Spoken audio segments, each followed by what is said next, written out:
All right, guys, let me know your thoughts of it. Today I decided to go on out with the hood off of it. Easy to take off, 4 little screws, and you can show off the motor a little bit. Cool thing about this motor, it's really scale. It's a little bit, I don't know if the size is almost just about right.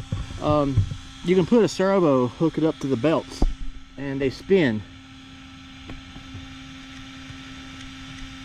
And I'll probably eventually do that.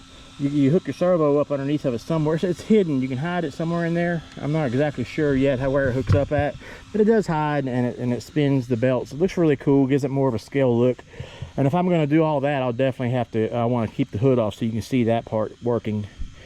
But I'll definitely put the hood back on. Hey, this is just for fun. I've been enjoying this RC a whole lot, getting more familiar with the way it runs and how to switch it, you know, between 2-wheel drive to 4-wheel drive, how to lock the diffs, how to unlock the diffs, and also how to just lock the rear diffs and leave the front unlocked so I can do those donuts like that.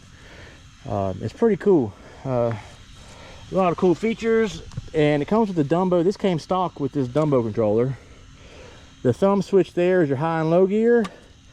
The channel 4 switch here is all the way to the left is your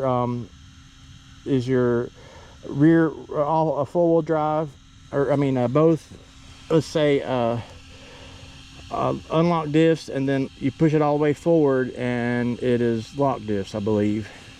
And then use this button up top. Actually no, the button up top is this locks now when it's lit up.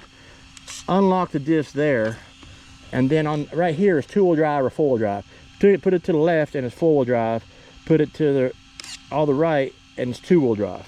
Sorry, I got confused. I'm just now getting familiar with this. You guys got to overlook me. There's a lot of switches you got to remember, and I have a lot of RCs.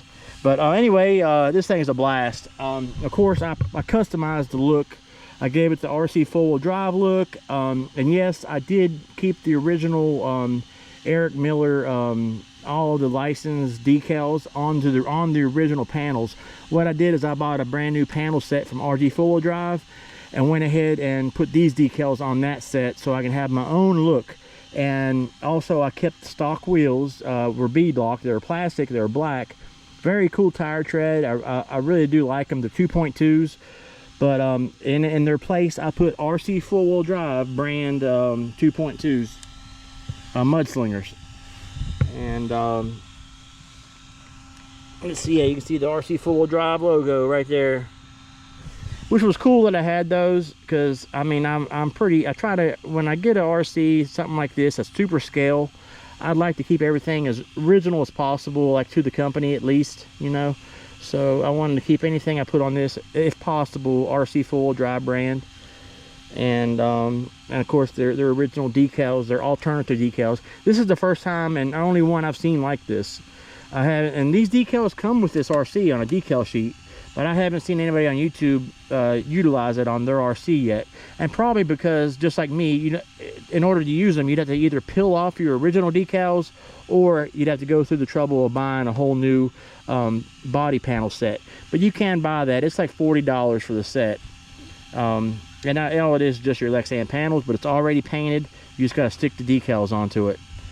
But anyway, if you guys like this video, hit that like button. I greatly appreciate it. It helps out the channel.